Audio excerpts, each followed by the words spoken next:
I never should have taken the night shift. It started 2 weeks ago when my boss at the little roadside motel asked if I could cover the front desk overnight. Easy money, he said.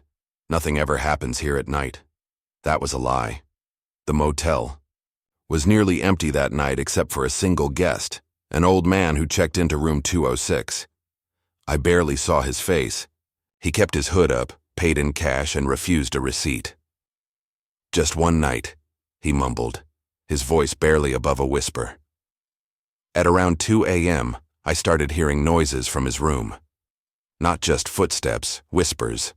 Low, urgent whispers, like he was arguing with someone. But when I checked the security cameras, he was alone. Then the phone rang. I picked up expecting my boss, but there was only silence on the line. And then, barely audible, "Don't let him leave." A cold shiver ran down my spine. I looked at the screen again. The man in 206 was staring directly into the camera, motionless. And then he smiled. My hands trembled as I hung up the phone. Something felt wrong. I checked the reservation log. Room 206 wasn't even supposed to be occupied. I grabbed the spare key and made my way upstairs. The hallway was eerily silent, the air thick with something I couldn't quite place. When I reached 206, I hesitated. Then I knocked. No answer. I knocked again, harder this time. "Sir, is everything all right?" Still nothing. With a deep breath, I slid the key into the lock and turned the handle. The door creaked open, revealing an empty room. No luggage, no clothes, no sign that anyone had ever been there, except for the TV which was on, static filling. The screen. I stepped inside, my heart pounding. The bed was perfectly made, untouched. But as I turned to leave, I noticed something that made my breath hitch in my throat. The bathroom door was slightly open, and I could hear breathing coming from inside.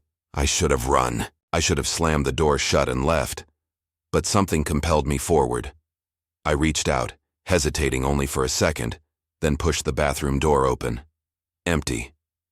But the mirror. The reflection wasn't right. I could see myself, but behind me, in the reflection, there he was. The old man from 206 standing right behind me, staring. But when I spun around, nothing. I looked back at the mirror. He was still there. And now he was grinning, wider than before. Then his lips moved.